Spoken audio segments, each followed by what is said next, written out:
Buenas tardes, buenos días a todos los televidentes.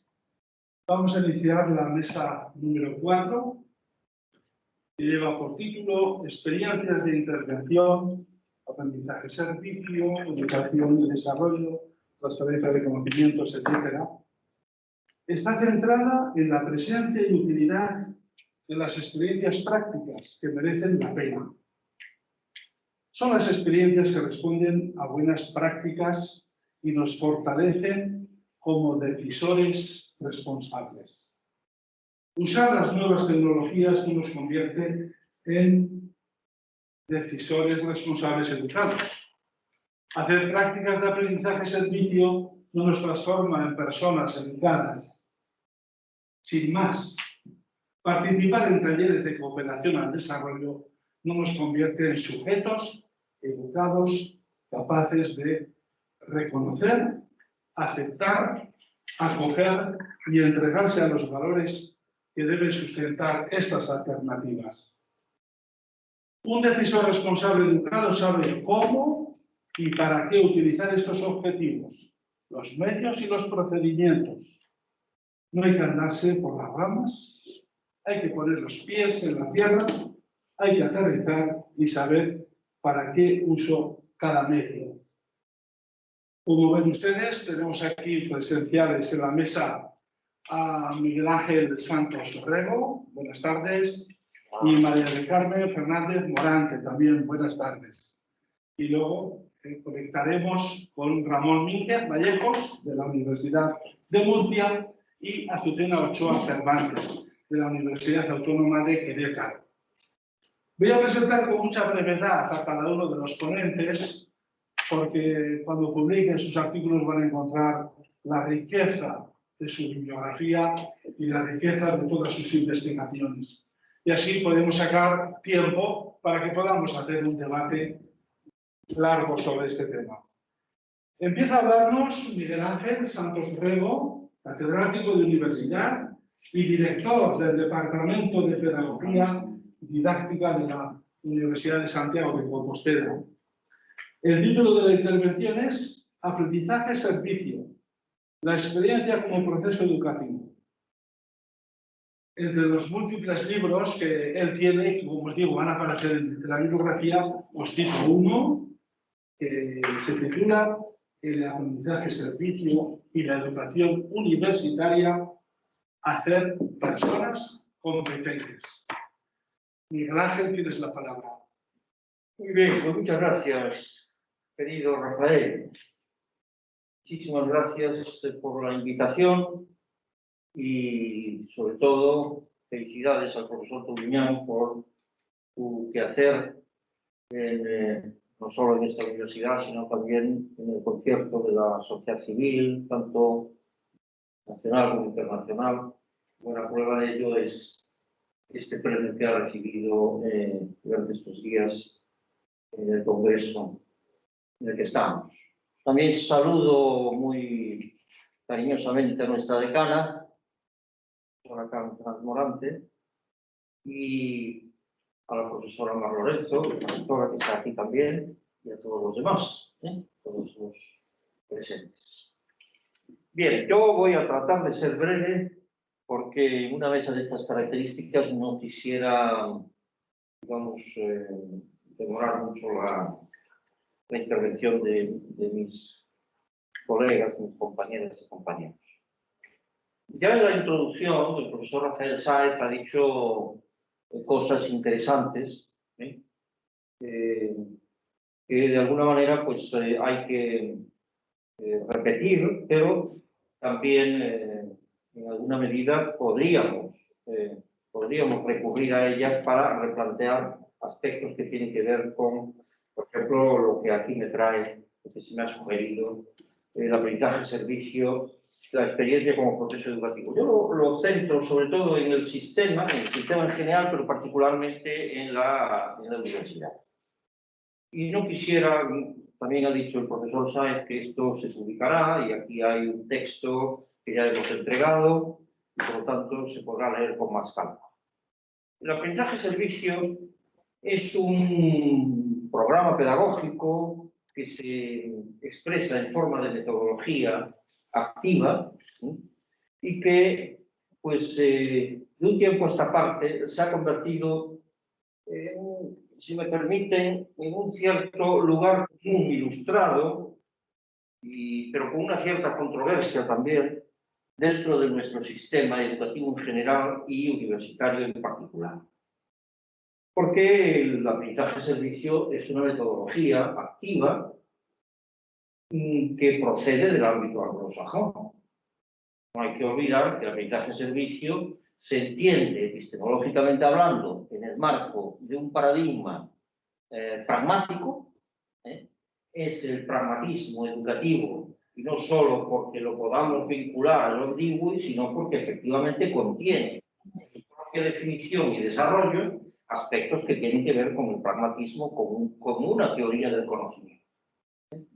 En esa teoría del conocimiento, ¿qué se vincula directamente? Lo que se vincula, o lo que se trata de vincular, es teoría y práctica. Pero no de manera abstracta, sino a través, digamos, de lo que significa especificar el concepto de experiencia en un marco tanto curricular como comunitario.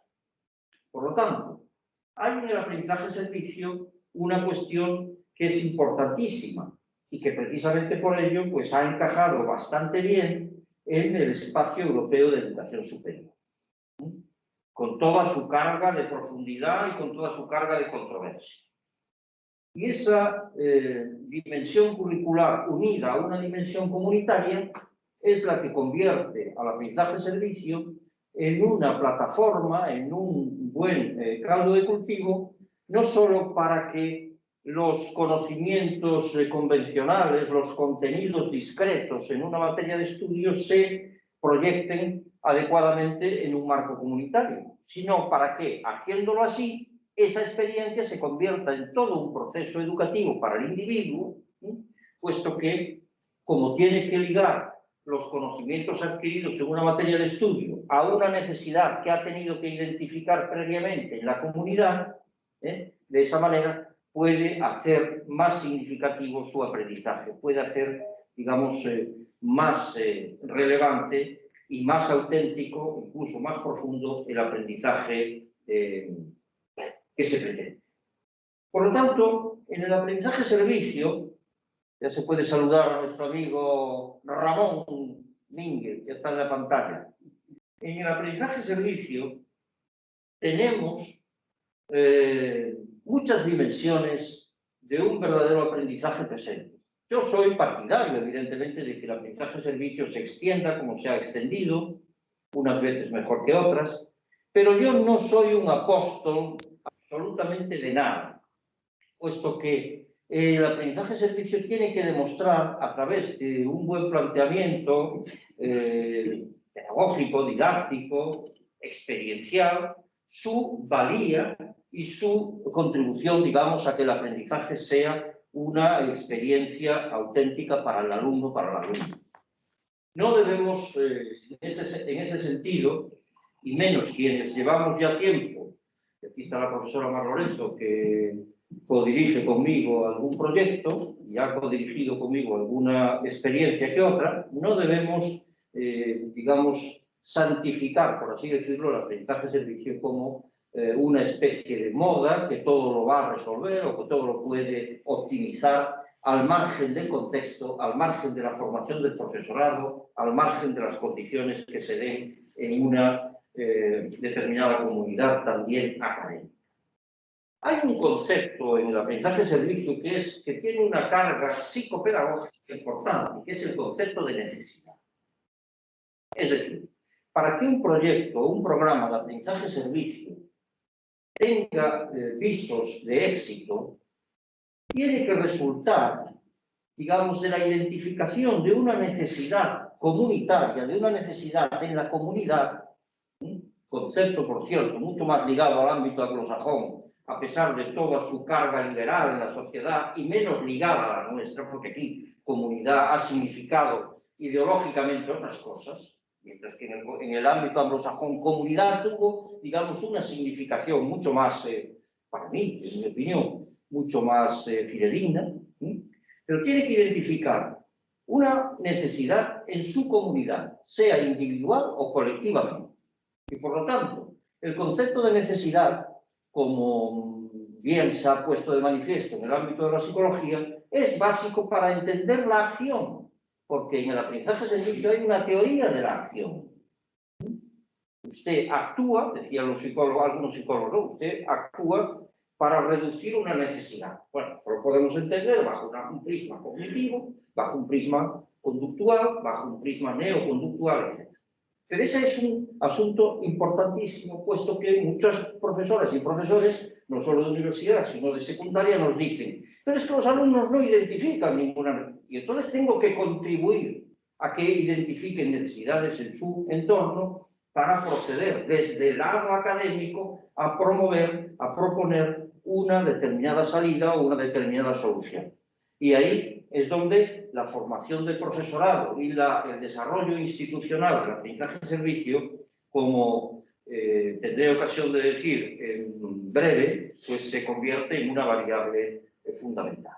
Por lo tanto, el aprendizaje-servicio no solo tiene la misión de optimizar el aprendizaje convencional de los alumnos, sino que también puede desarrollar y desarrolla, si se hace adecuadamente, las destrezas y las habilidades sociales, es decir, el aprendizaje cívico. Porque el aprendizaje-servicio hay que entenderlo en el conglomerado de lo que es construir o reconstruir la universidad como una gran misión cívica. Porque en la universidad no deberíamos estar solo para procurar que los alumnos, las alumnas, fuesen buenos profesionales, sino para que las alumnas y los alumnos, y también los profesores, seamos buenos ciudadanos, tengamos unas dimensiones en nuestra conducta, en nuestras actitudes, que se nos presume, que se nos presupone, y sobre la que se podría hablar. Pero en todo caso, ese es el encaje incluso axiológico, en el que debemos mover para entender el aprendizaje-servicio no solo como una metodología al uso, no solo como una metodología más, sino como un programa pedagógico para favorecer un aprendizaje de mayor calidad, un aprendizaje de mayor dimensión social y cívica. ¿Y qué os voy a decir? ¿Qué les voy a decir a ustedes? El tema del aprendizaje cívico ha estado siempre sometido a grandes polémicas, sobre todo en nuestro marco de referencia, polémicas a veces estériles, que no vienen mal si las podemos reconducir hacia controversias constructivas, porque motivacionalmente hablando lo que nos interesa son controversias constructivas, no polémicas estériles. Y en ese sentido, yo creo que debemos procurar entre todas y entre todos hacer que el aprendizaje-servicio se pueda considerar como una metodología más para, sobre todo en nuestras facultades de educación, tener un enfoque más acorde con nuestros principios, más acorde con nuestras filosofías de acción, más acorde con nuestros programas, etc. Y no solo eso, sino para procurar que desde las facultades de educación nuestro ejemplo cunda y tengamos una mayor influencia en las demás facultades, porque muchas facultades en la universidad miran hacia la facultad de educación para aprender de vez en cuando alguna cosa. Y yo ahí creo que hemos hecho una labor, no solo en Santiago, sino en otras universidades también de España.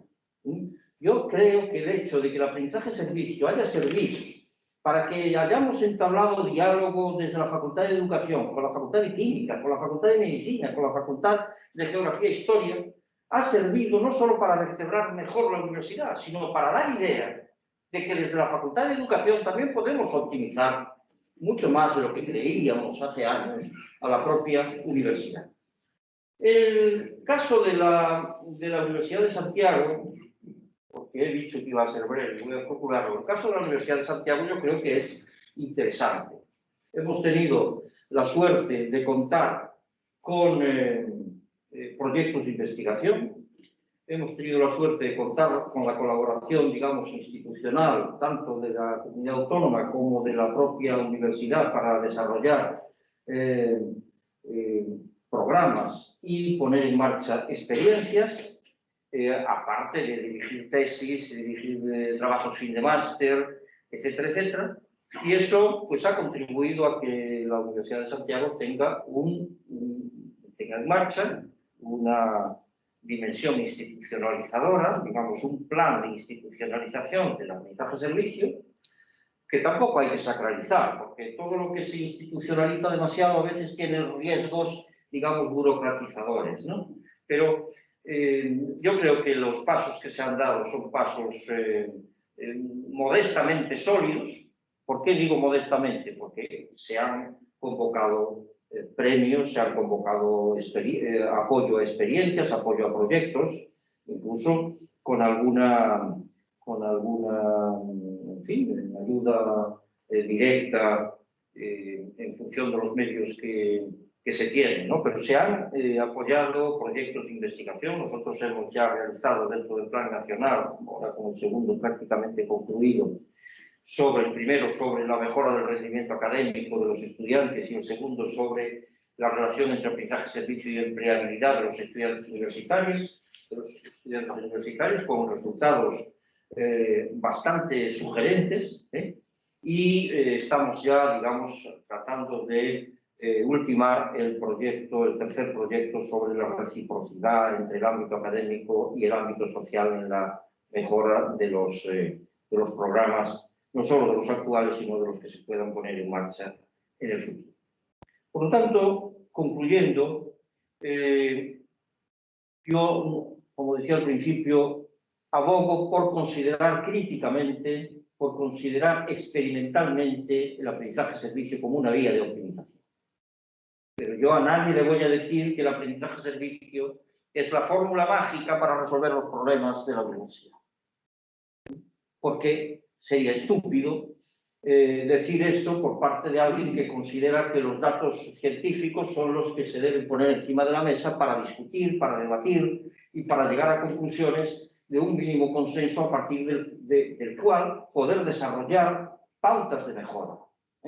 Porque ni la educación primaria, ni la educación secundaria, y menos la educación universitaria, se va a mejorar a golpes de principios dogmáticos, sino pues a la vista de lo que, sobre todo, las profesoras y los profesores pueden conjuntar y pueden armonizar, pueden vertebrar para ir adelante en sus materias, en sus áreas, en sus departamentos, en sus facultades, siempre evaluando aquello que se hace de una manera razonable. Cuando muchos colegas se quejan de que el espacio europeo de educación superior ha sido o está siendo un total fracaso, yo irónicamente a veces les contesto, pero sin el espacio europeo de educación superior no habríamos tenido ocasión de comprobar determinadas deficiencias del sistema, ni de evaluar, digamos, las posibilidades de mejora que entre todos hemos ido procurando. Esto lo digo irónicamente porque a veces pedimos cambios y cuando los cambios no resultan adecuados creemos que todo se puede arreglar volviendo hacia atrás. Como dicen los anglosajones, back to basics, ¿no? Volviendo a las bases, siempre volviendo a las bases, pero nunca volvemos al mismo sitio, nunca volvemos a la misma situación porque cargamos, digamos, con esa experiencia que llevamos a partir de lo que hemos hecho, de lo que hemos procurado. ¿Se puede defender el aprendizaje-servicio como una metodología más en la universidad? Sí, junto a otras, porque el aprendizaje-servicio, junto a metodologías activas como la resolución de problemas, como el aprendizaje basado en proyectos, como el aprendizaje cooperativo, etcétera, etcétera, puede hacer mucho por la mejora de la universidad. Pero sin olvidar que en la universidad también necesitamos profesoras y profesores que no estén todos los días movilizando metodologías activas. Necesitamos también profesoras y profesores que sepan dar una clase, que sepan, digamos, vertebrar un discurso razonablemente adecuado, etc. Y en ese sentido, creo que el aprendizaje-servicio es una metodología muy útil para someter a deliberación parte importante de lo que queremos mejorar. Hemos avanzado en formación de profesores, hemos avanzado en proyectos, hemos avanzado en investigación y ahora nos falta también, evidentemente, convencernos de que el aprendizaje-servicio no puede ser solo una fórmula, digamos, nominal, sino que está sujeta a condiciones materiales en las propias facultades, en los propios departamentos, en las propias aulas y también a un apoyo decidido por parte de las autoridades competentes. Y poco más, simplemente deciros que el aprendizaje-servicio, junto a otras maneras de entender el cambio educativo, pues puede suponer aquella vieja ilusión de unir coherentemente teoría y práctica de una forma razonable a la luz de lo que son problemas que vemos a nuestro alrededor, porque los alumnos, las alumnas tienen que ser conscientes de que a su alrededor hay problemas y hay necesidades que ellas y ellos pueden contribuir a aligerar, a aminorar, no a resolver a veces, pero sí a contribuir al bienestar de las personas. Y eso es enormemente interesante porque conlleva una carga motivacional para muchas personas, para muchas alumnas, para muchos alumnos. Y poco más. Vuelvo a agradecer la oportunidad. El texto dice muchas más cosas de las que yo he podido sintetizar y luego si hay algún punto de debate o de controversia constructiva, como yo digo de vez en cuando, pues mucho mejor. Gracias. Muchas gracias, Miguel Ángel. Has estado has estado en tiempo. Muy bien. Y va a tomar la palabra María Fernández Morante, es profesora titular del Departamento de Pedagogía y Didáctica de la Universidad de Santiago de Compostela. El título de su intervención es Experiencias de intervención desde la investigación en tecnología educativa. Y lo recuerdo, pero no hacía falta saber que es la presidenta de la Conferencia Nacional de Decanos de Educación. Tienes la palabra, Maricarmen. Muchísimas gracias, Rafael.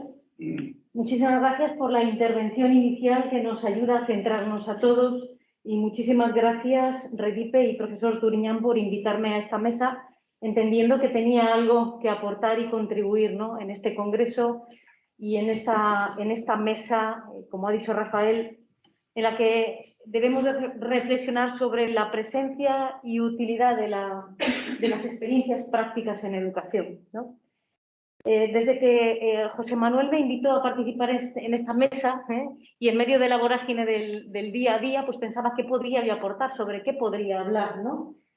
Actualmente la mayor parte de mi tiempo se va en la gestión y en la reforma de la profesión docente, de la formación de los docentes, pero realmente mi ámbito de intervención y de investigación es la tecnología educativa y José Manuel quería que hablara desde ese punto de vista, desde la pertinencia y la importancia o el valor o el enfoque sobre la tecnología educativa como una herramienta, como un campo de conocimiento de la pedagogía que tiene que ser de utilidad también en los ámbitos pedagógicos y para mejorar los procesos. En ese sentido, yo quisiera empezar con dos ideas importantes y escuchando al profesor Santos pensaba que teníamos mucho en común, el aprendizaje, el APS y la tecnología educativa, por lo menos desde el punto de vista nuestro, del grupo de investigación al que yo represento y del conjunto de académicos que trabajamos desde una visión de las tecnologías práctica, aplicada y centrada en el currículum, en la organización académica, en todos los componentes curriculares. Teníamos mucho en común, ¿no? La primera cuestión es porque en la tecnología una de las cuestiones que tenemos que tener en cuenta quienes trabajamos, todos los educadores, es que la tecnología en sí misma es un recurso más, no es nada más. Solamente un recurso al servicio de propósitos pedagógicos. Y por lo tanto, experimentamos los educadores y los pedagogos una tensión permanente, porque socialmente la tecnología hoy está cargada de un valor innovador que en sí misma no tiene. Esa tensión permanente la experimentamos quienes investigamos en tecnología, la experimentan los educadores, los maestros, porque cada tecnología nueva y con ese ritmo vertiginoso que tiene de avance, pues tiene que ser una tecnología que integremos en educación y tiene que hacer que mejorar, transformar lo que hacemos, es decir, tiene que convertirnos en un hiper mega profesor moderno, ¿no? Entonces, un primer elemento que tenemos que tener en cuenta es esa tensión permanente y cómo controlarla, reconducirla y que no nos arrolle. En ese sentido, la tecnología es un elemento más y la tecnología en sí misma no cambia ni mejora los ámbitos, los contextos y las realidades educativas, sino que tiene que encuadrarse, como he dicho, en un propósito educativo y con una propuesta concreta de intervención. Un segundo elemento también que deberíamos de tener en cuenta es que esas modas a las que acostumbramos y que tiene mucho que ver con el ritmo de mercado de la tecnología, no quieren decir que toda tecnología que salga al mercado va a ser una tecnología de utilidad o recomendablemente aplicable a la educación, porque requiere experimentar en contextos reales, requiere analizar su potencialidad, requiere formar, desarrollar competencias y validar si es de utilidad, si ayuda a resolver problemas educativos o no. Y esto me llevaba a pensar en la investigación en tecnología educativa, que es a lo que yo me dedico, y en cómo, me preguntaba, y nos hemos preguntado en el grupo desde hace muchos años, en qué medida la investigación en este campo de la pedagogía está contribuyendo o no, o ha contribuido a resolver problemas de la práctica y a desarrollar experiencias educativas útiles, ¿no? Me gusta siempre referenciar ya en el 2006 a Rips cuando hacía el metaanálisis de la investigación en educación, de la investigación educativa y llegaba a una conclusión pues un poco pesimista, ¿no? Pero cierta, ¿no? Que caracterizaba la investigación en educación como una práctica preferentemente desarrollada por investigadores aislados, que conduce a estudios individuales poco conectados con otras investigaciones y con otros campos, y además también con una proyección y unos resultados que no suelen llegar a los prácticos y a resolver, no suelen llegar a los ámbitos de intervención. Y en tecnología educativa nos ha pasado lo mismo, esos 5 paradigmas. Nosotros en el grupo, incluso desde que yo defendí mi tesis, trabajé con un planteamiento, una investigación descriptiva, y he trabajado muchos años desarrollando estudios descriptivos en el ámbito de la tecnología, pero que realmente no transformaban o no servían para orientar y ayudar a los problemas prácticos, ¿no? Ya desde hace unos años, nuestro grupo de investigación entendió que debíamos de dar un salto cualitativo en ese sentido, ya unos cuantos años, y proyectar la investigación y nuestros estudios y nuestras intervenciones sobre contextos reales de la práctica, sobre ámbitos pedagógicos relevantes, ¿no? Trabajamos ya desde hace unos años desde este planteamiento, desde el paradigma de la investigación basada en diseño, que como conocéis es un paradigma de investigación muy exigente, porque requiere una reelaboración constante de los resultados, del conocimiento, requiere también una recogida de datos en distintas fases, una intervención, un diseño. Y bien, pues este planteamiento nos está llevando a obtener resultados que realmente sí que cambian las prácticas. Cambian las prácticas, mejoran las competencias, etcétera, ¿no? Este planteamiento de investigación, que hoy en día en tecnología educativa es muy relevante, porque el metaanálisis de los estudios que se han hecho internacionalmente en este campo, pues lo que ha puesto sobre la mesa es que desarrollamos conocimiento, que tenemos más información sobre determinados medios, pero que realmente nuestras investigaciones no demuestran si esas intervenciones cambian o no cambian la realidad y mejoran. Pues este planteamiento de investigación hoy en día se orienta y nos permite explorar posibilidades para crear entornos nuevos de enseñanza-aprendizaje, desarrollar teorías de instrucción, metodologías de enseñanza, avanzar y consolidar conocimientos sobre diseños didácticos. Voy a poner algunos ejemplos de esos diseños con los que nosotros trabajamos y, sobre todo, y lo más importante, incrementar nuestra capacidad para la innovación educativa, que es lo que pretendemos, que la tecnología sea un recurso al servicio de los educadores y de los profesores y profesoras para mejorar la enseñanza y promover la innovación. Y obviamente esto no lo podemos hacer solo, sino que esto lo que implica es un trabajo codo a codo en el campo, en la escuela, en el hospital, veréis, en la escuela rural, en todos los contextos educativos y mano a mano con los profesionales de la educación. Voy a centrarme básicamente después de esta introducción en dos ejemplos de investigaciones en el ámbito de la tecnología educativa que hemos desarrollado. Hay muchos más que podría compartir, no quisiera alargarme, pero sí quería explicarlos en detalle, que permiten de alguna manera demostrar ese valor de la tecnología educativa y esa necesaria incorporación de nuestro conocimiento en contextos reales y en ámbitos pedagógicos. El primero de los dos proyectos, ambos los dos, pues se orientan en la idea de que la tecnología es un recurso que nos permite superar brechas, bien enfocado desde un punto de vista pedagógico, y que además ese recurso tiene que ir siempre guiado por una metodología y una intervención pedagógica que será la clave de la mejora de la realidad, ¿no?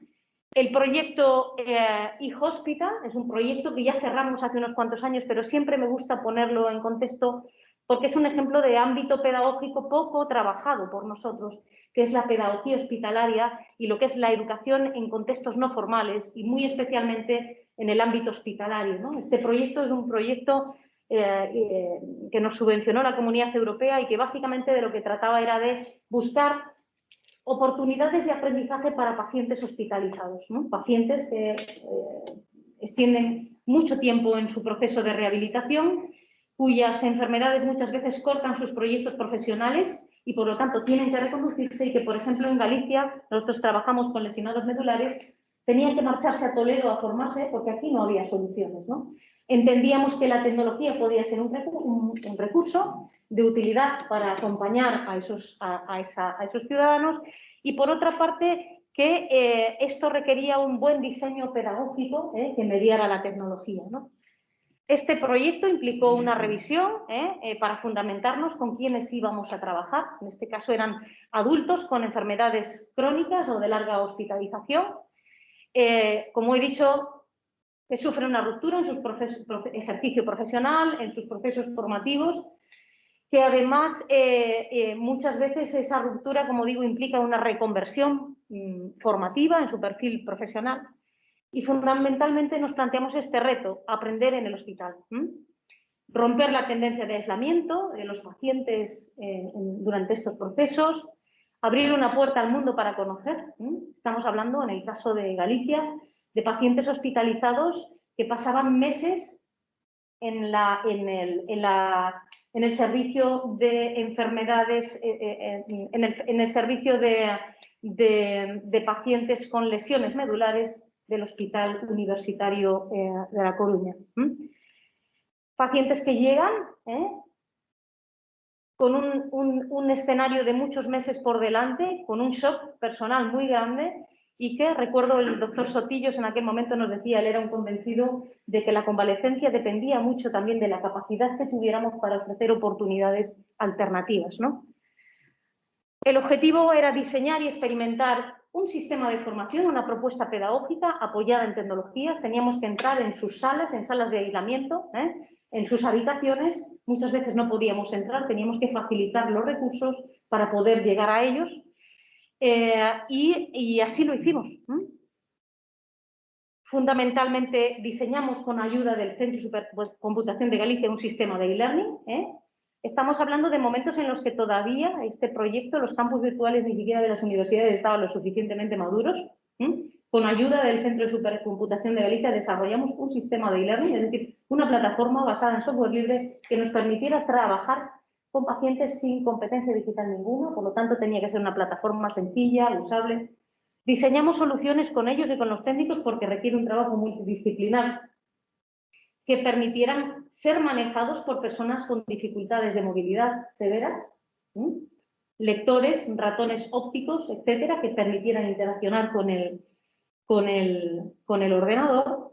Y sobre todo diseñamos una metodología y una propuesta de formación. En aquel momento se trató de un curso de formación continua dentro del catálogo de la Universidad de Santiago de Compostela y certificado, ¿no? Se desarrollaron 7 experiencias en 7 países europeos con distintos tipos de perfiles, se investigó, se recogieron datos, se emitieron las certificaciones correspondientes a todos aquellos alumnos que superaron con los sistemas de acreditación requeridos por una institución como es la nuestra, el proceso formativo, y se elaboró un manual de buenas prácticas. Bien, esta experiencia en nuestro país, una vez rematado el proyecto, dejó de funcionar. En Austria, en Polonia y en Italia, donde se ubican los socios del proyecto, todavía hoy en día se sigue explotando en hospitales privados, en hospitales públicos. Transferencia de conocimiento. Me centro ahora ya en un segundo proyecto, en un segundo ejemplo, otro contexto también pedagógico, la escuela rural. Y además la escuela rural, que es un contexto pedagógico no exclusivo nuestro, de Galicia o de La Rioja. Me acuerdo que en aquel momento contactamos con las escuelas, la red de escuelas rurales de La Rioja, que eran excelentes. Bueno, pues en Europa existen redes de escuelas rurales en países como Dinamarca, como Italia, etcétera, con características diferentes, contextos insulares, contextos de montaña, etcétera, pero que todas ellas compartían una misma problemática, una misma necesidad. Por una parte, la diversidad, el trabajo multigrado, la diversidad del alumnado con el que trabajaban en el aula. Por otra parte, la necesaria rotación del profesorado, ¿no? Por distintas unidades que pertenecían a una misma escuela, es decir, los profesores itinerantes, las dificultades que tenía el profesorado para trabajar juntos, para estar juntos en el mismo sitio, para colaborar, las dificultades de red en el contexto rural, de escasa cobertura de red, medios en general tecnológicos que no se adaptaban a los requisitos de un entorno rural, menos ancho de banda, etcétera. Y nos plantearon esa problemática, en qué medida, y pensamos en qué medida la tecnología podía ayudar a ofrecer entornos colaborativos, entornos que ayudaran a las familias de los menores de centros rurales a mantener la continuidad del proceso educativo en situaciones de aislamiento, nieve, etcétera, etcétera, ¿no? Bueno, pues igualmente pensamos y esta es la idea, la tecnología es un recurso al servicio de un problema pedagógico, ¿no? ¿En qué medida? Pues en este caso trabajamos con una tecnología que hoy ya está implementada de forma general, que es la tecnología de la nube, Cloud Computing, que es una tecnología que opera muy bien en contextos con bajo ancho de banda. ¿Por qué? Porque no requiere grandes recursos. Todos los recursos están en la nube, en Internet, y puedes trabajar con equipos menos potentes, con menos ancho de banda, etc. Nosotros acostumbramos siempre a trabajar con el Centro de Supercomputación de Galicia o con entidades tecnológicas por ese tándem, pedagogía y tecnología, que es el que nos ayuda a ser más eficaces. Y efectivamente, esta tecnología determinamos que podría ayudarnos a desarrollar un entorno de e-learning también diferente, pero que permitiría compartir recursos de alta calidad sin grandes costes no económicos, sino, por ejemplo, de equipamiento, reducir los problemas que tenían los profesores y profesoras para intercambiar información, eliminar esas barreras espaciales con las que se encuentran las escuelas rurales, o garantizar también la seguridad en la información que ellos comparten, ¿no? De esa manera diseñamos un recurso pedagógico que fueron 3 entornos pedagógicos educativos basados y apoyados en la tecnología en la nube, como veis ahí, un entorno de nube para los profes, otro entorno de nube para el alumnado infantil y otro entorno para el alumnado de primaria. Los 3 entornos contenían recursos diferenciados, herramientas diferenciadas, incluso de videoconferencia, les permitían mantener reuniones a distancia, etcétera, ¿no? Bueno, implementamos el proyecto, lo experimentamos, ahora mismo acabamos de depositar la tesis de una de las investigadoras del proyecto, en la que se relata bien a fondo la experiencia, y realmente es una herramienta que hoy en día todavía se sigue utilizando en las escuelas rurales gallegas. A pesar de las dificultades, porque volvemos al problema de la transferencia del conocimiento pedagógico o de los recursos pedagógicos, topamos con la administración, los criterios de la administración para gestionar la tecnología, y todo lo que no venga de arriba a abajo es difícil que se instale, ¿no? Esta tecnología está siendo utilizada por los CRAs galegos, Intentamos incorporarla dentro de las tecnologías de Platega y de la propia red de la Consellería de Educación con grandes dificultades. Y la están utilizando pues, en modo beta, como se dice, porque todavía sigue a disposición de ellos. No voy a avanzar más, Rafael habría algunos ejemplos más, pero Rafael me dice lógicamente que estoy en tiempo. Simplemente lo que pretendía era pensar sobre la tecnología, pensar sobre su papel y nuestro papel como investigadores dentro de la pedagogía y poner algún ejemplo práctico que vaya más allá de esas ideas falsas de que la tecnología en sí misma cambia, sino que no, requiere un aparataje pedagógico muy potente y requiere experimentación, investigación y, sobre todo, horizontalidad con los contextos de la práctica. Muchas gracias, Mari Carmen. Vaya menú que estamos sirviendo esta tarde. Qué dos platos más excelentes, de categoría. Y ahora nos va a hablar Ramón Mínguez Vallejos. Buenas tardes. Catedrático de Universidad de Murcia, Departamento de Teoría e Historia de la Educación. El título de la intervención de Ramón va a ser Una mirada educativa del desarrollo sostenible. Tienes la palabra, Majo. 10 minutitos, que luego queremos debate. ¿Se me oye? Sí. Se me oye y se me ve.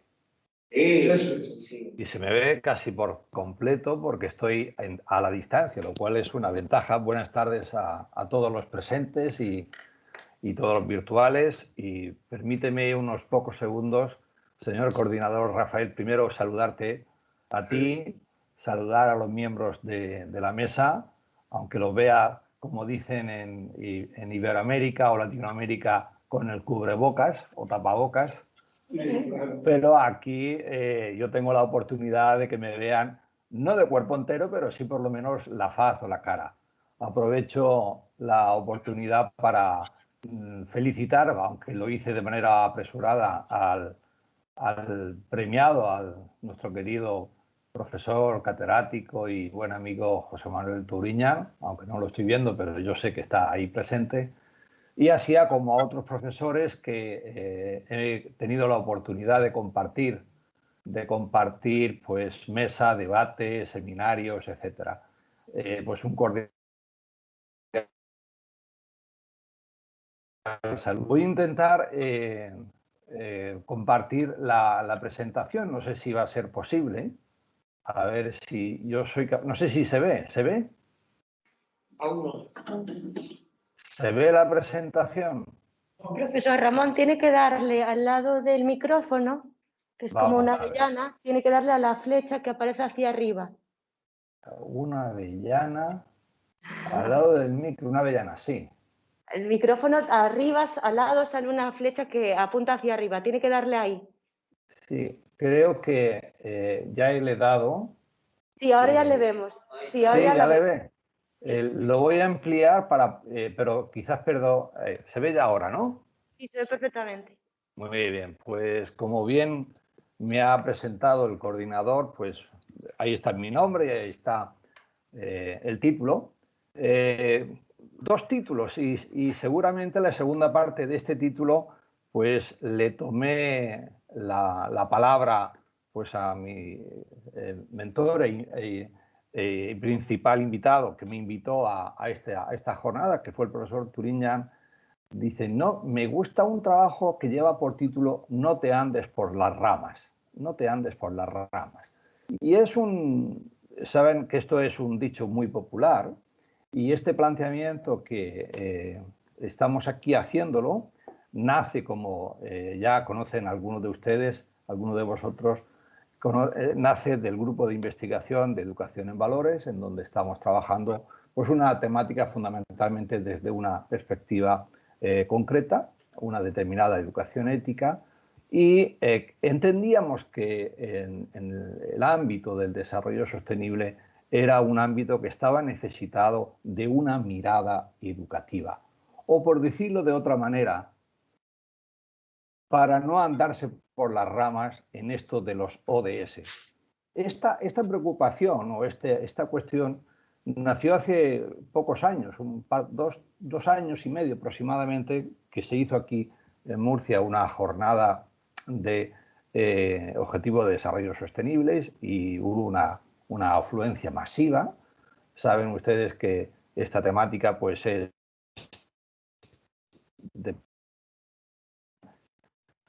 y que a todo el mundo, ¿no? Y hay cantidad de información de ONG. Oye, y un grupo de profesores decía, pero miren, la gente sabe que hay un problema, pero el problema fundamentalmente que se quiere plantear aquí es cómo educar para un desarrollo sostenible, ¿no? Y esto, pues, a nosotros como grupo nos hizo un poco reflexionar y es lo que yo voy a proponer y que me corte el señor coordinador, no más de 10 minutos, si me alargo con algún minuto que me dé el permiso, y es un poco el planteamiento, porque están saliendo trabajos, algunos han visto la luz de manera muy tenue, pero están en fase bien de realización en centros de secundaria, en fase de realización en espacios con ONGs. Por lo tanto, yo no tengo ahora mismo datos, no tengo resultados evidentes, pero sí lo que tengo es, digamos, el cuerpo o la base desde donde salió pues todo esto, ¿no? Y este es un poco el porqué, ¿no? ¿Cuál fue nuestro punto de partida? ¿De dónde es nuestro punto de partida? Algunas ideas básicas que seguramente pues, van a resultarle muy conocidas y muy evidentes, ¿no? En primer lugar, pues la frase que está ahí enunciada.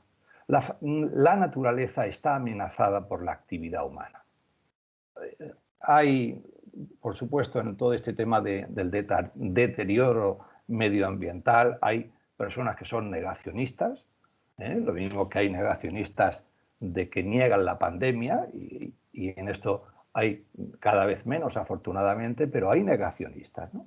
Y mucho más, hay personas que sí entienden que la actividad humana pues influye, pero no hasta el punto de que entiendan que lo que hace el conjunto de la humanidad está poniendo en serio peligro a la naturaleza, ¿no?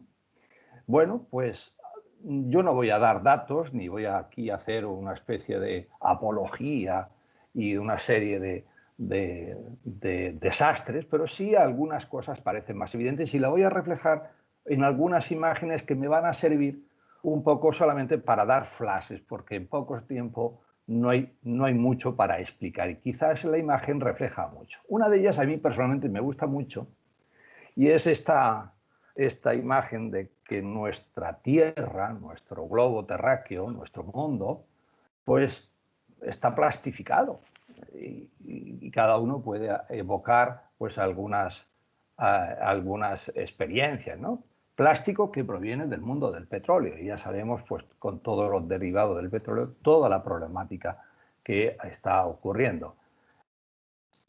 Otra imagen, pues particularmente yo vivo en una zona en donde esta cuestión es altamente problemática. No tanto, al menos yo tengo la sensación de que en Galicia llueve algo más, quizás no mucho, pero mucho menos es de donde yo procedo, que tenemos bastantes zonas desérticas. Si a eso le añadimos que nos restan agua de la cabecera del Tajo, pues comprenderán, y que está subiendo la temperatura, pues comprenderán cómo estamos, ¿no? Es decir, esta imagen yo creo que es muy aplicable a muchas zonas del globo terráqueo. Y esta también, esta última, es un modo de decir que los polos se están deshaciendo y que la actividad humana, la actividad febril y fabril, la actividad fabril, pues, de producir y de extraer y de sacar y los recursos naturales, pues parece que es algo incontrolable. Yo creo que esta temática es bastante conocida. Pero hay un dato muy interesante que creo que es preocupante y es este. Y es que el aumento de los fenómenos extremos es responsabilidad de la humanidad. Es decir, estamos asistiendo pues a fenómenos de que se prolonga el verano, de que en un momento determinado pues hay una subida de temperatura o una bajada extrema. Es decir, estos fenómenos que se llaman extremos, que están poniendo en riesgo pues, todo el ciclo natural de la vida, pues es responsabilidad de la humanidad. Y esto lo ha puesto de manifiesto el secretario general de la ONU, Antonio Guterres, con el informe del Planeta Vivo 2020, en donde él, utilizando o parafraseando palabras suyas, dice que estamos ante un código rojo, ante un código rojo. Y esta imagen yo creo que refleja esta situación. Y bueno, y ante todo esto, la pregunta del millón es esta. ¿Qué hacer? ¿Qué hacer en educación ante el riesgo de destrucción de la biosfera y de la vida para todos? Es decir, yo me quedaría con esta imagen de esta señorita que graciosamente me ha dado el permiso para que pueda. ¿Qué hacemos? Y yo entiendo que la universidad, pues, tiene que estar atenta a los problemas que tiene la sociedad. Y este es un gran problema. Y este es un gran problema. Y no tenemos respuestas educativas concretas. Y en esa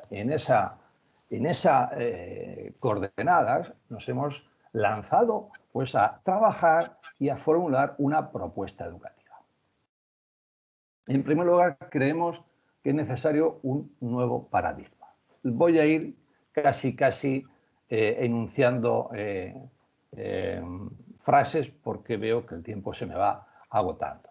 Primero, una vida más amable para todos. No para los humanos, sino para todos. Los presentes y los futuros, de tal manera que la vida más amable es, por decirlo en pocas palabras, hacer posible la vida.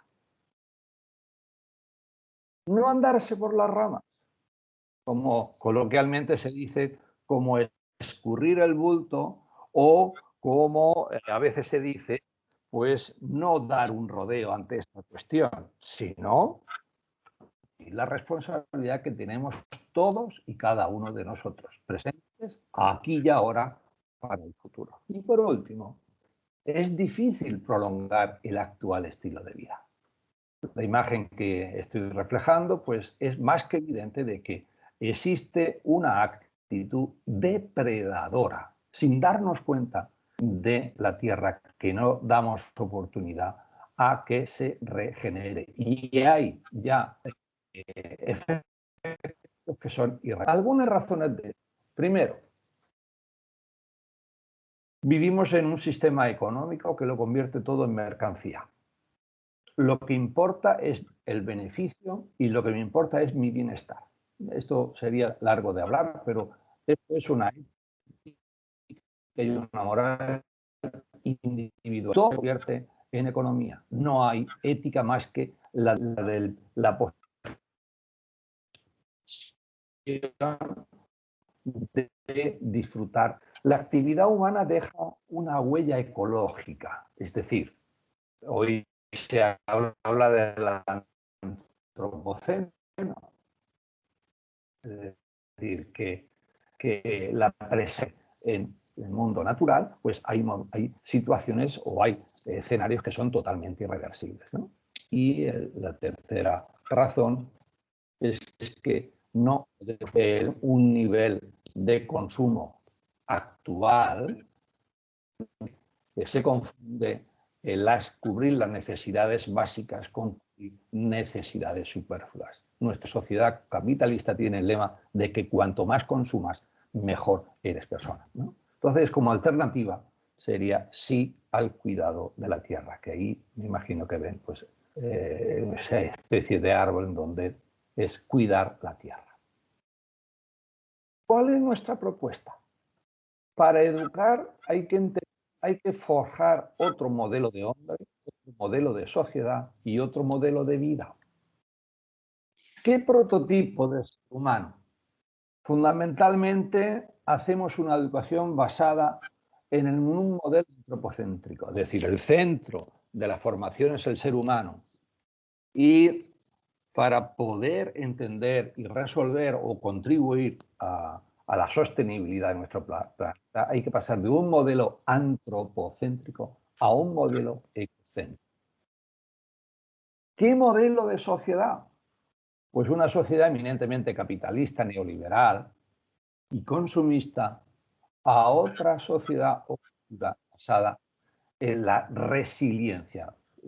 No quiero utilizar más tiempo para explicar porque en el texto está. Y en tercer lugar, ¿qué estilo de vida? Pues en vez de buscar el beneficio y el despilfarro, que sería la máxima de bienestar, buscar el bien vivir. Ahí en la imagen que aparece al final, pues creo que aparece, resume bien. Es decir, más que centrarse en el yo o en el ego, en donde todos los seres vivos y todos los sistemas, todos los ecosistemas están al servicio del hombre, y la mujer, el hombre y la mujer, es un miembro más del ciclo de la vida. Desde este planteamiento estamos trabajando en algunos valores para educar en una sostenibilidad alternativa. ¿Desde dónde? Desde educar en el bien común ciudadano. ¿Qué es el bien común? ¿Qué es el bien común? ¿Qué es lo común?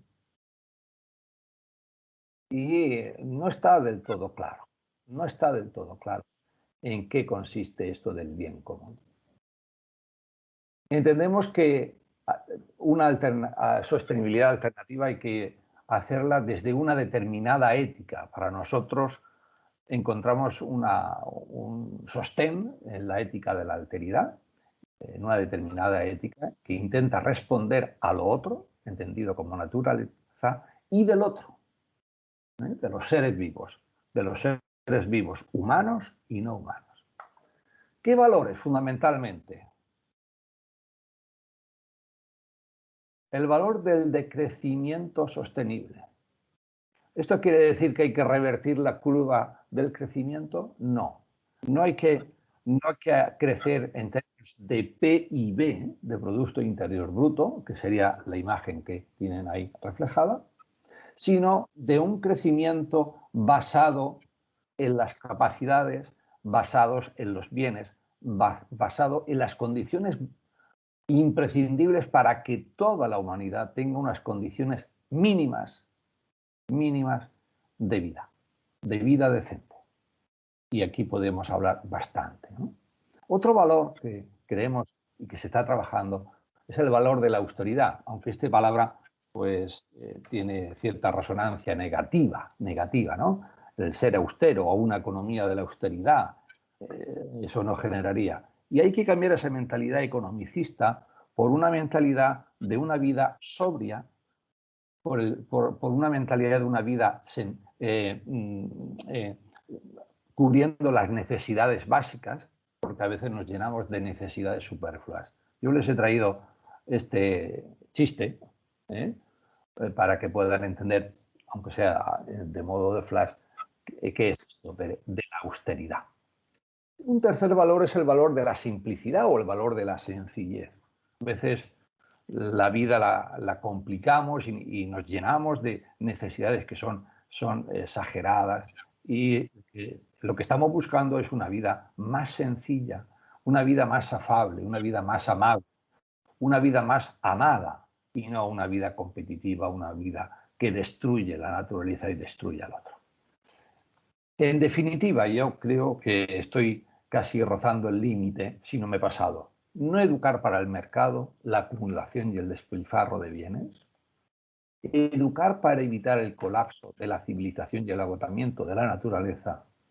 Y educar desde nuevos valores, desde una metodología transformadora y con programas capaces de cambiar los estilos de vida hacia un mundo sostenible.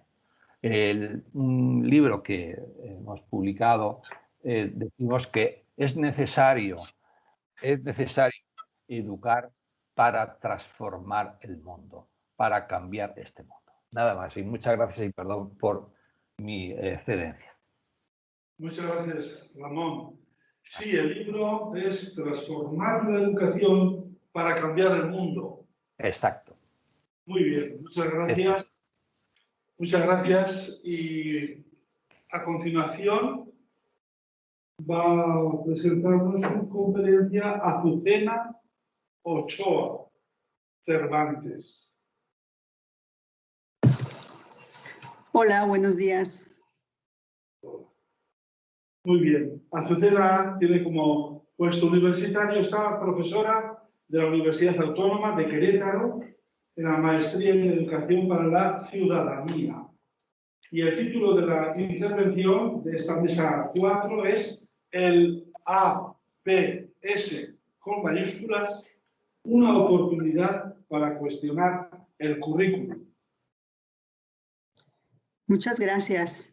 Pues en principio agradezco la invitación a participar en este evento. Me siento muy honrada de poder compartir la mesa con los colegas que me antecedieron y me voy a permitir compartir pantalla para hacer más ágil la presentación.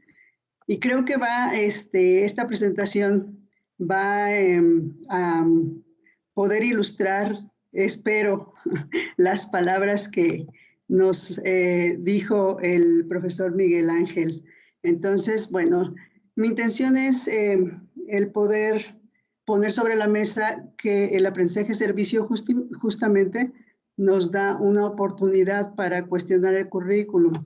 ¿Por qué planteo esto? Yo creo que hay que partir de esta pregunta, ¿no?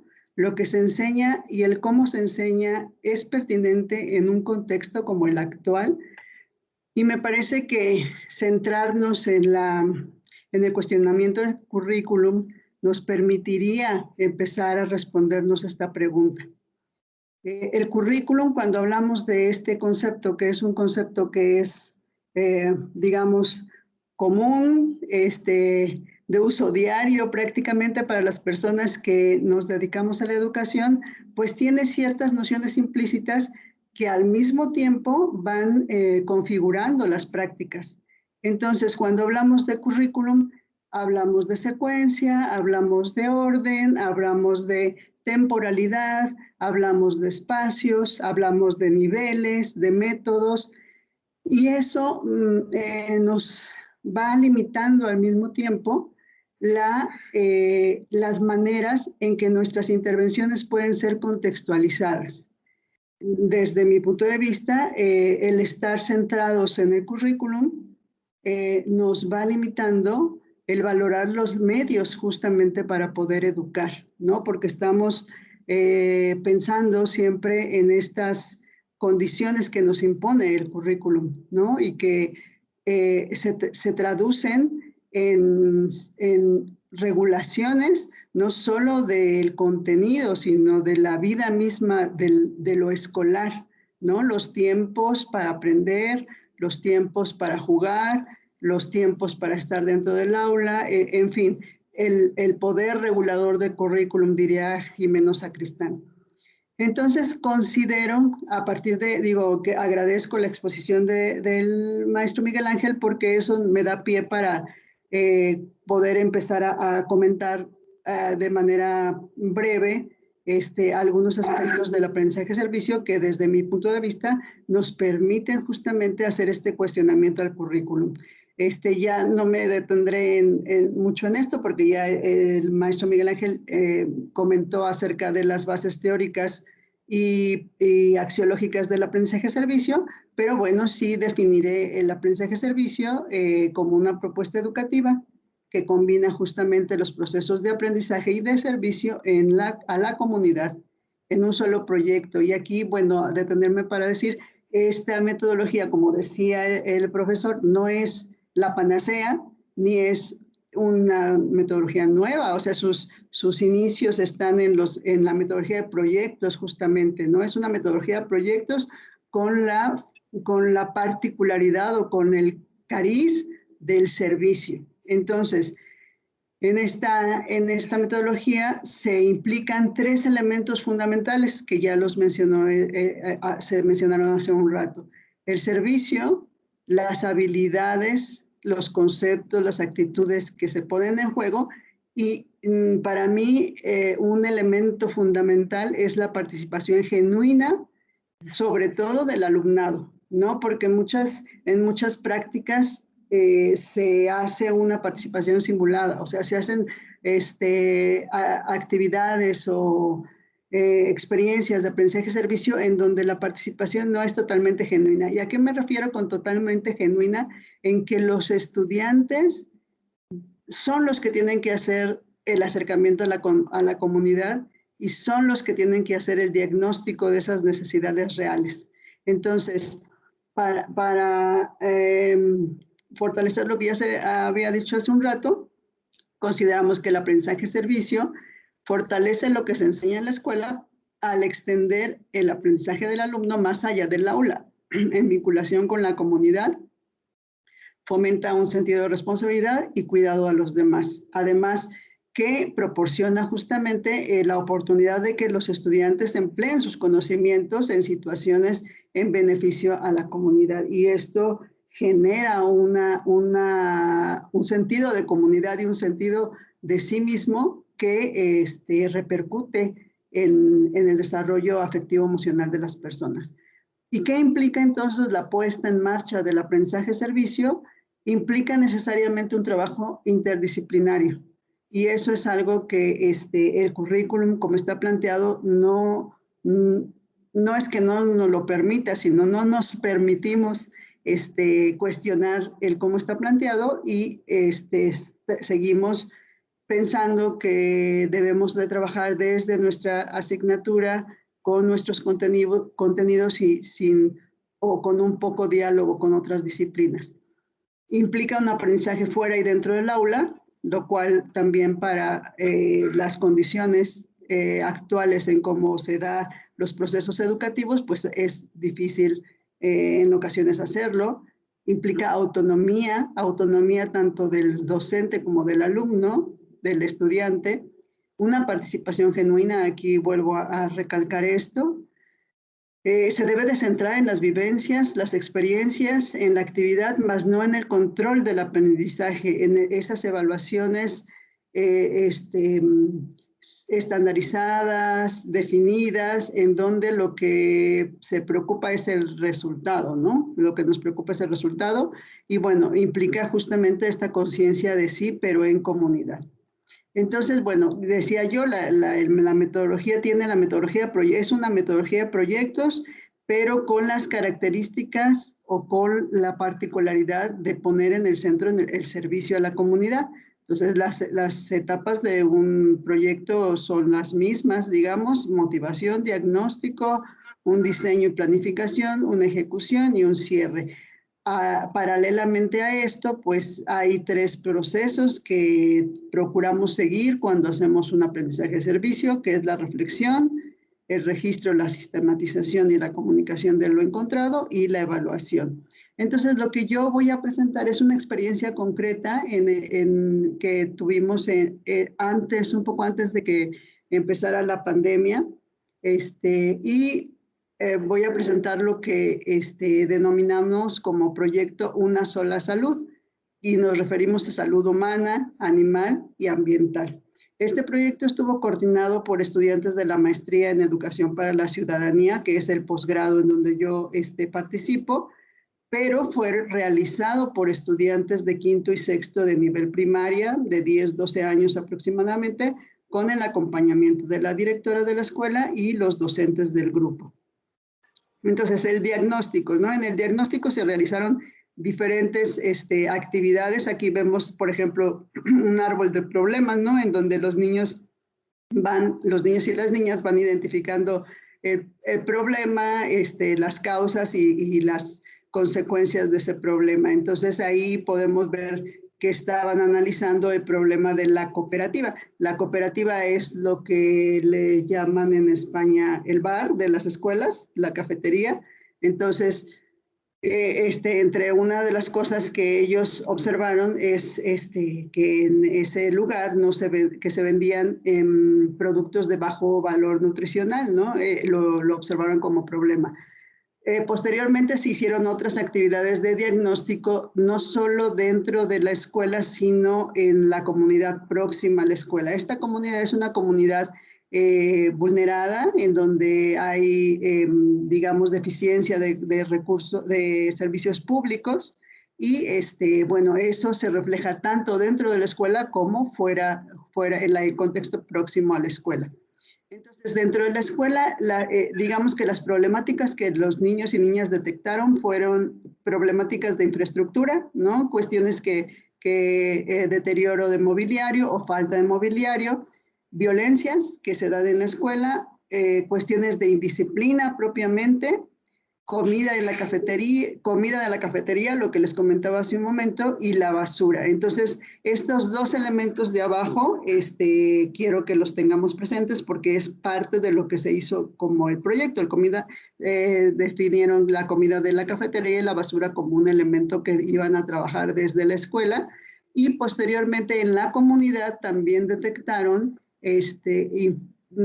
problemas de infraestructura. Como les digo, es una colonia con bastantes carencias, violencias, nuevamente aparece la basura como un problema, comida de bajo valor nutricional, perros callejeros y la inseguridad.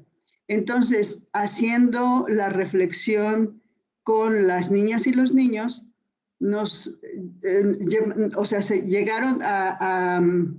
afortunadamente llegaron a entender que no podíamos separar lo que sucedía en la escuela de lo que sucedía en la comunidad, y que entonces habría que hacer un proyecto integral, ¿no?, entre la escuela y la comunidad, y por eso tratamos de unir salud humana con alimentación, salud ambiental con el manejo de residuos, y salud animal con el asunto de los perros callejeros. Entonces fueron actividades que se trabajaron desde la escuela hacia la comunidad. Entonces el objetivo de este proyecto fue mejorar la salud humana, animal y ambiental a partir del manejo de residuos, cambios de hábitos alimenticios y el cuidado animal. Entonces, para hacer el diseño de la planificación, rápidamente estoy presentando como el proyecto en las etapas en que se dio. Se hizo un formato de planeación que se los muestro nada más, no me voy a detener en ello. Un formato de planeación en donde los niños y niñas aterrizaban las actividades que iban a realizar. Un formato de seguimiento justamente de las actividades en donde ellos iban planteando actividad de las anteriores que planearon, cómo las iban a ir realizando de manera más sistemática, y una vinculación curricular. Entonces, esta vinculación curricular, aquí podemos ver los contenidos de español que se trabajaron, de ciencias naturales, de geografía y de formación cívica y ética, sin necesidad de que los niños y las niñas estuvieran dentro del aula escuchando lecciones, ¿no?, sino articulando estos contenidos en las experiencias que iban teniendo.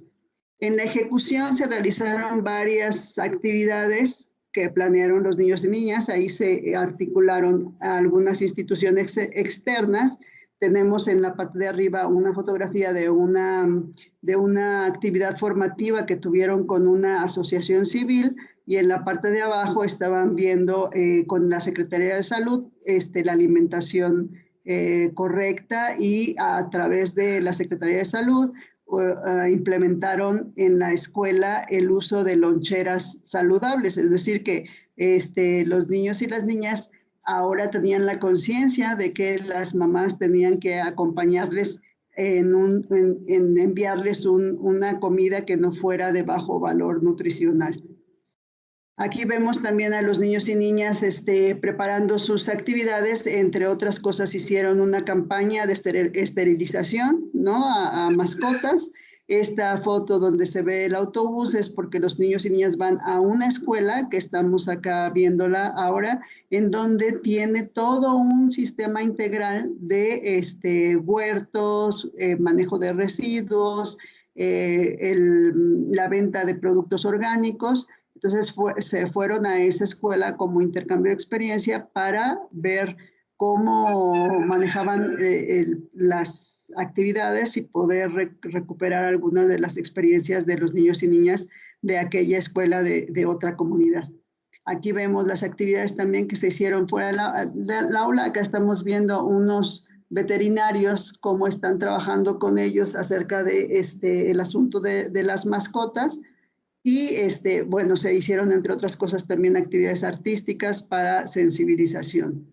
Aquí vemos también a los niños preparando cuestiones para el huerto escolar que se realizó, y aquí estamos viendo actividades artísticas también que se realizaron como parte de este proyecto. Y bueno, aquí tenemos el resumen, ¿no?, del proyecto que hace este cartel. Me parece muy ilustrativo que esta niña resume en este cartel que lo que ellos van a hacer es cambiar justamente a su comunidad.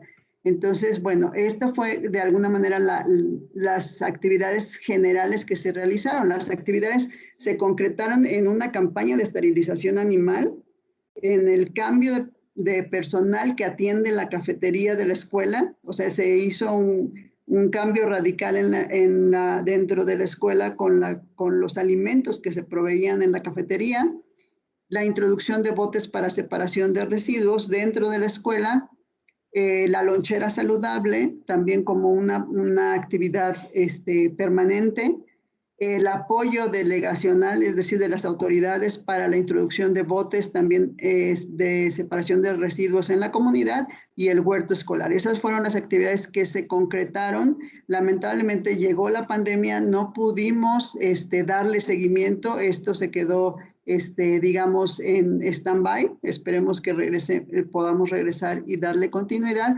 Y bueno, se realiza la evaluación.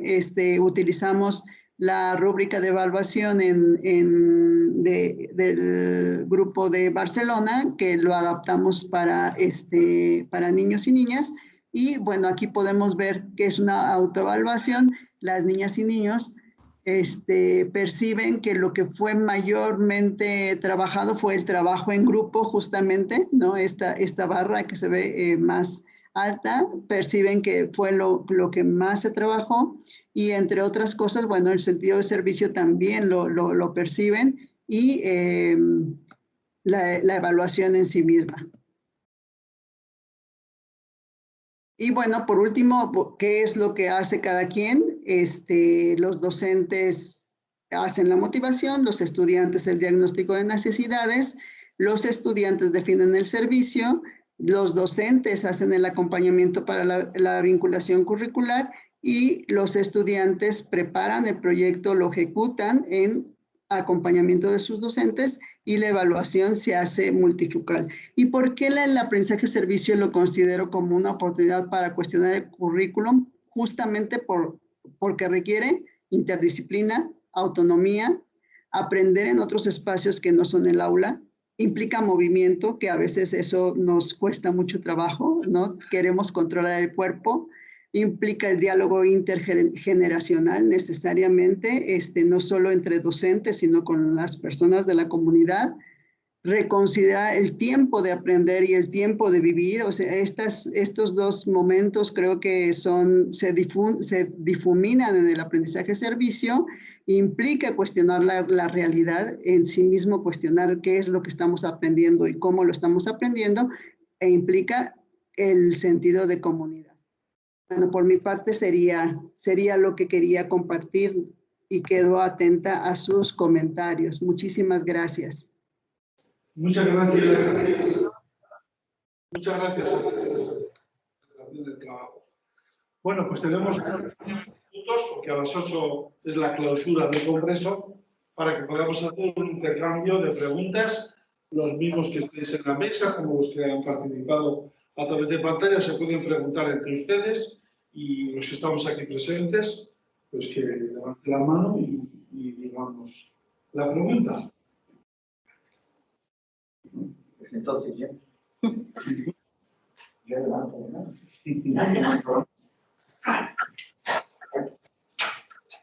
Bueno, buenas tardes y muchas gracias por las exposiciones que han hecho.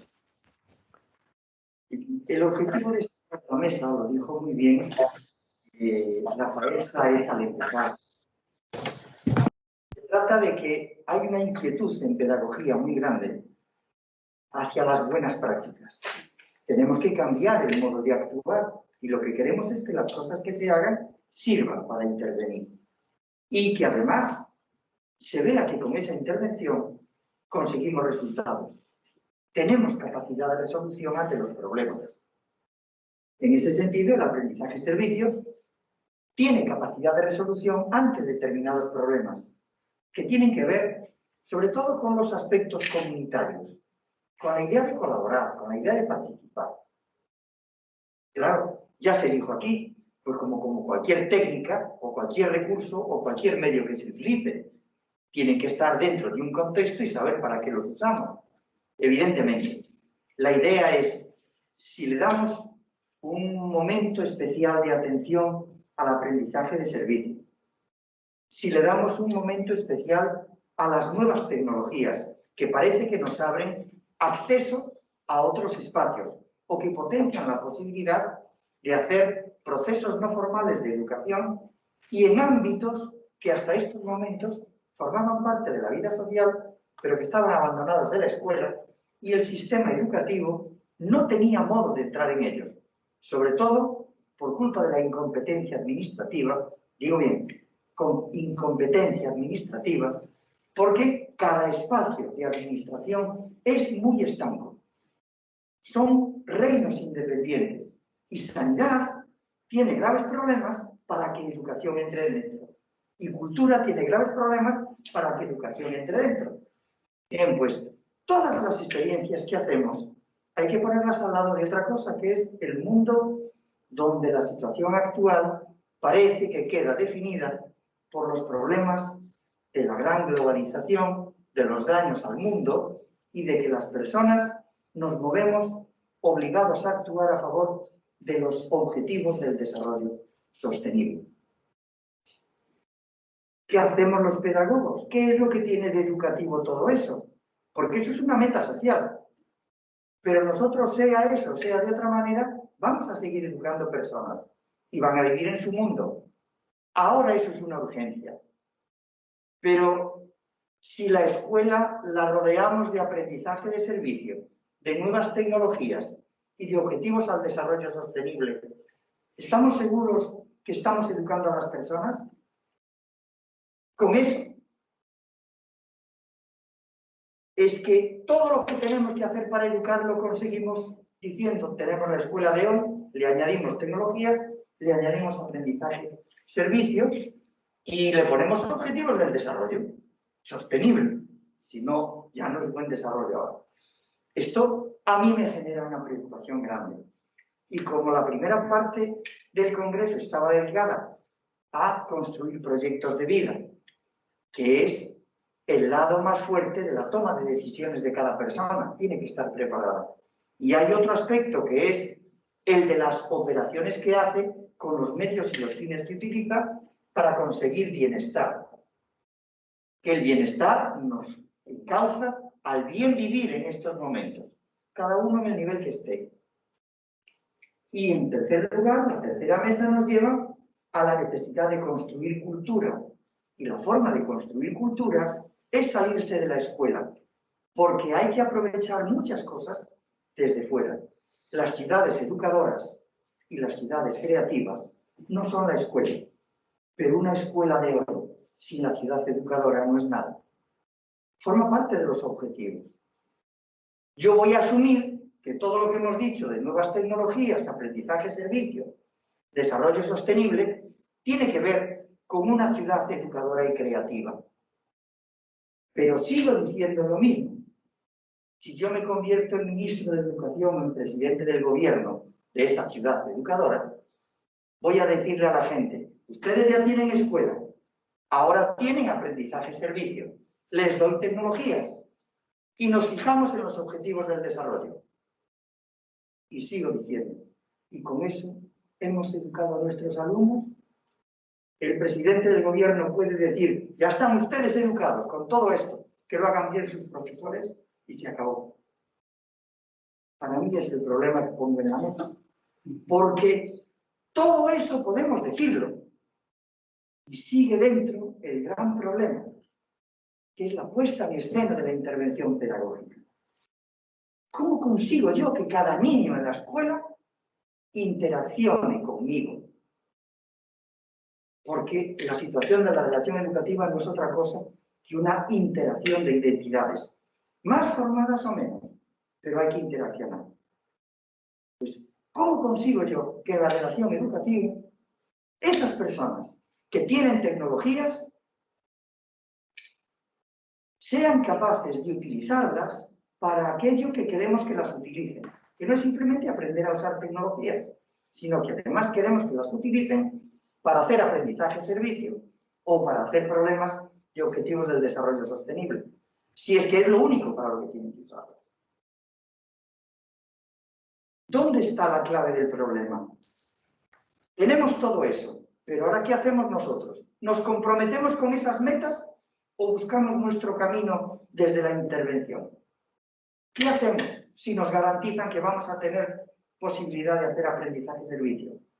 Lo hacemos y lo hacemos bien. Van a comunicarse y a participar. ¿Qué garantía tenemos de que después usen todo eso? La importancia de la educación es conseguir el compromiso de las personas en la acción.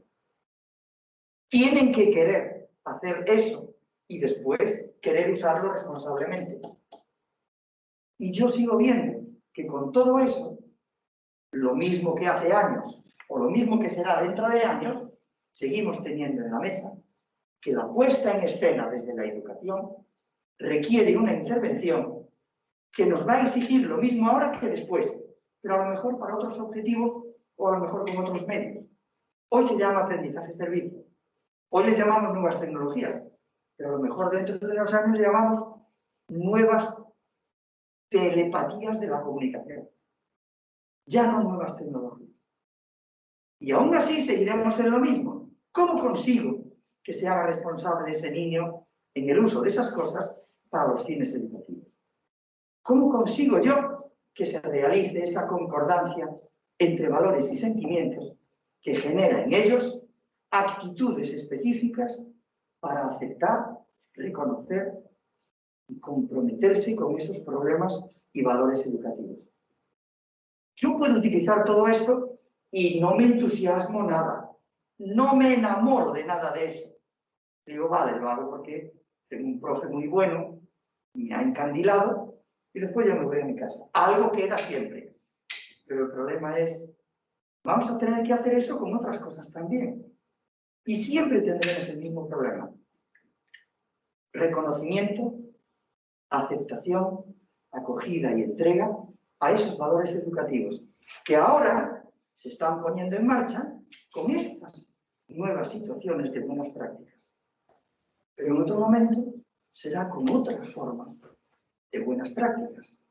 Pero al final siempre tendremos que ir a lo mismo, a buscar esa concordancia de valores y sentimientos para que quieran hacer lo que les va a permitir decidir y actuar responsablemente.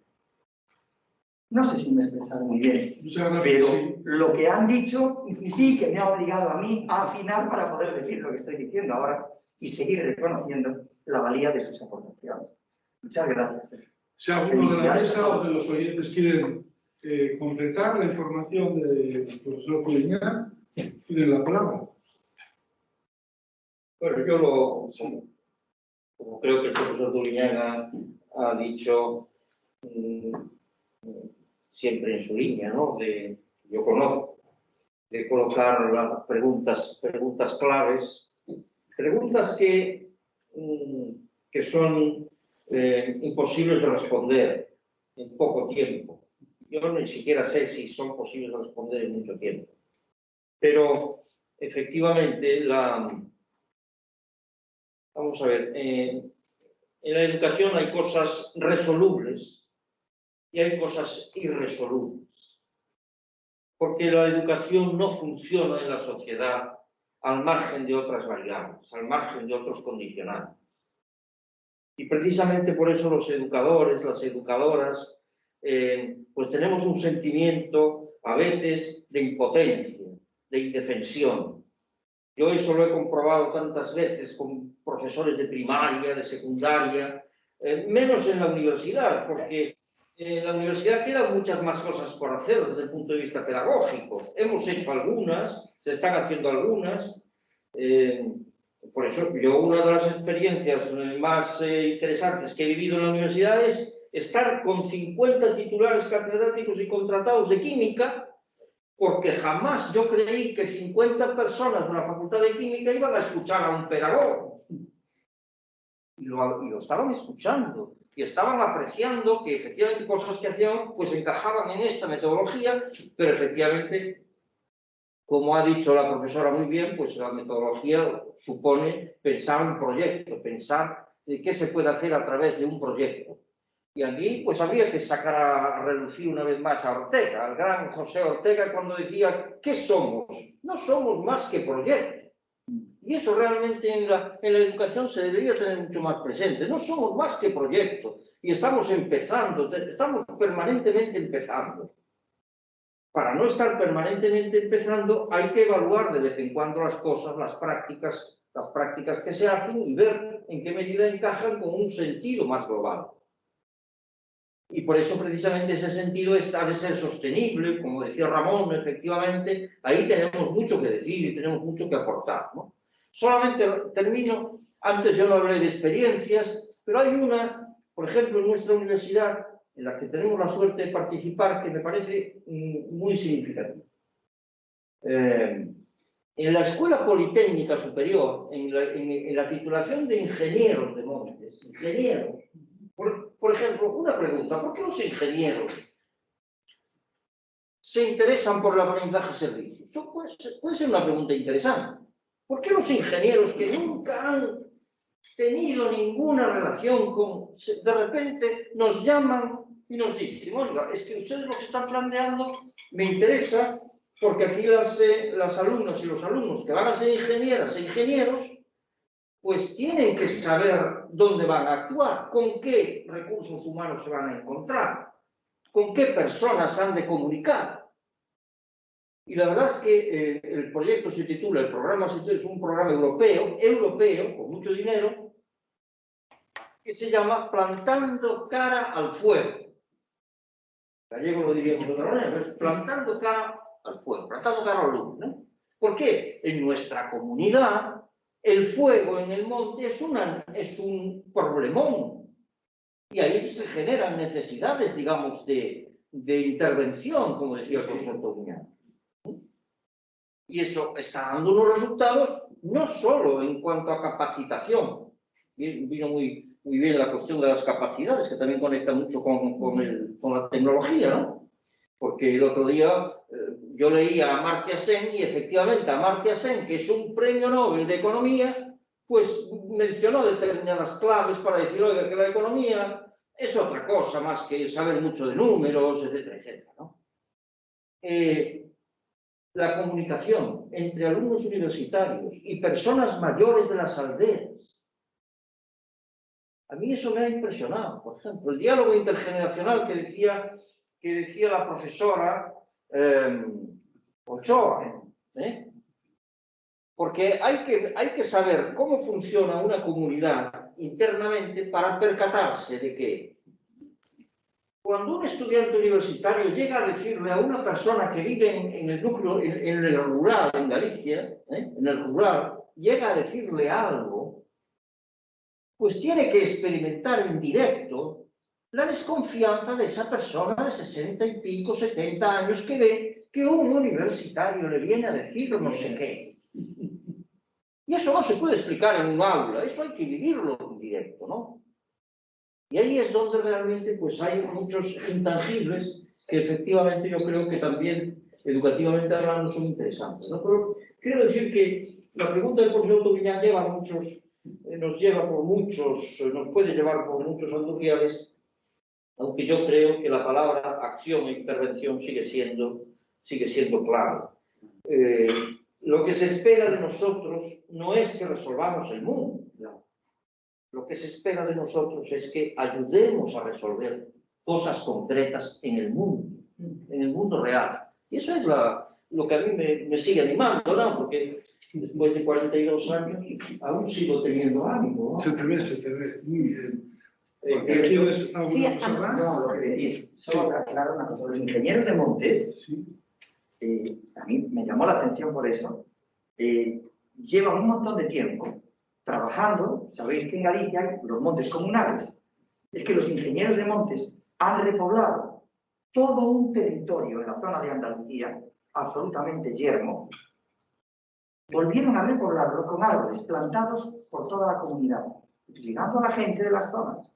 Primero casi obligados, pero después convencidos de que hacíamos un servicio para todos.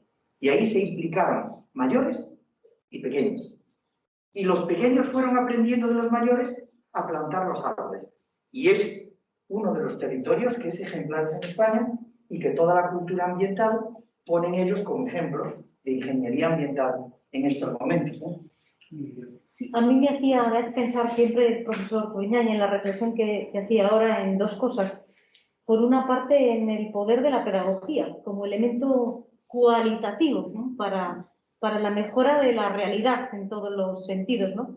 Yo recuerdo que mi primer trabajo como pedagoga recién licenciada fue en el aula de productos lácteos de la universidad. ¿Qué hace un pedagogo o una pedagoga en el aula de productos lácteos? Con ingenieros agrónomos, ¿no?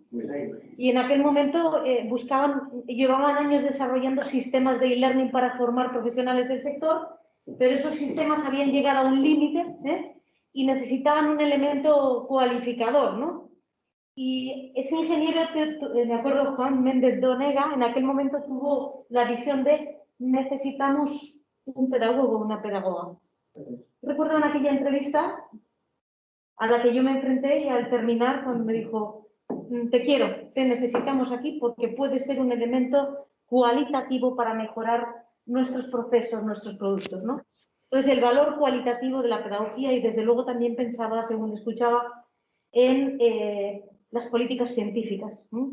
Y qué mal encaminadas van y cuánto daño hacen a la educación, en el sentido de que la investigación pedagógica real, exactamente, y relevante, pues hoy en día no es la que se premia y la que se reconoce. Eso es lo que me hacía pensar José Manuel.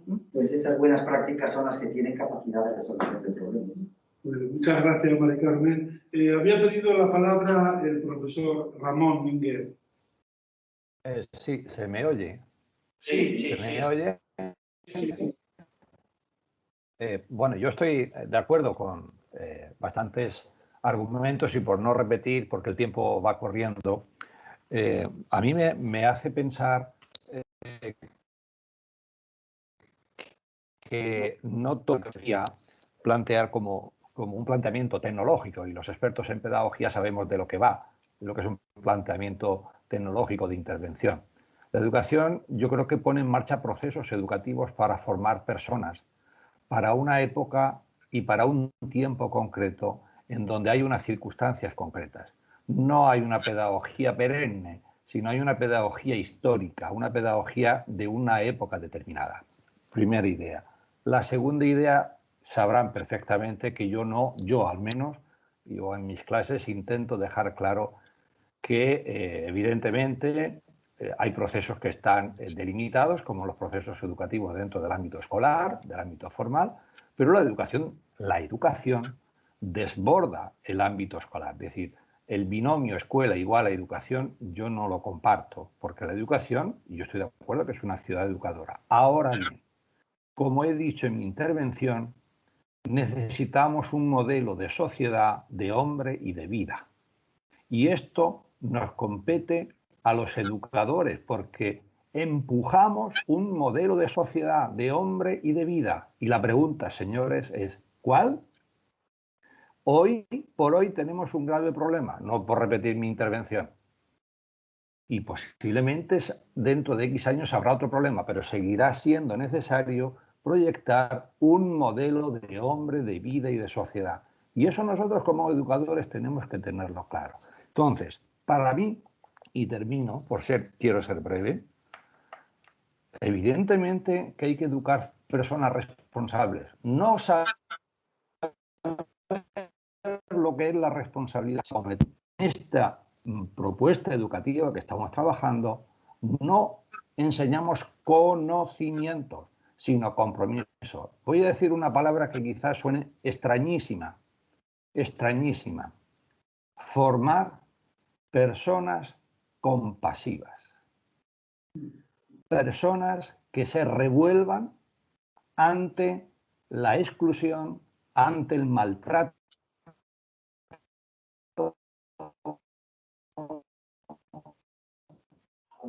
ante la degeneración. Y si esto nos afecta directamente, no podemos mirar para otro lado. Por eso decía, no te andes por las ramas. Gracias, Rafael, por muchas gracias, la oportunidad. Azucena, ¿nos quieres decir unas palabras?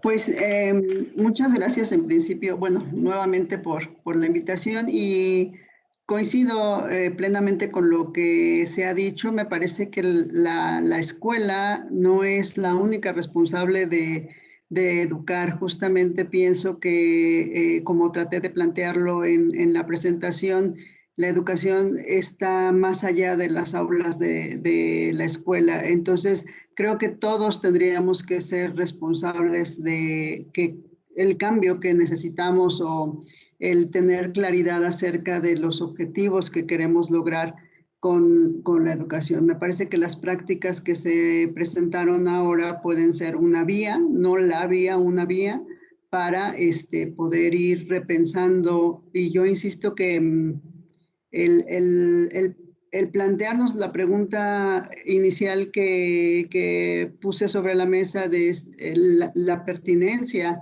de lo que enseñamos ahora y cómo lo enseñamos, nos podría abrir un poco el panorama acerca de hacia dónde vamos, a qué modelo, como lo plantea el doctor Mijes, de hombre, de mujer, de sociedad, queremos llegar. Así es que, pues, complacida de haber estado con ustedes y aprender de cada una de las intervenciones. Muchas gracias. Muchas gracias. Miguel Ángel, Mari Carmen, Ramón, Azucena, queridos profesores, nos habéis explicado muy bien. Muchas gracias por lo que nos habéis dicho esta tarde. Profesor Turiñán, muchas gracias. Aquí acaba la mesa número 4 y aquí a unos minutos se celebrará ya el cierre del Congreso. Muchas gracias.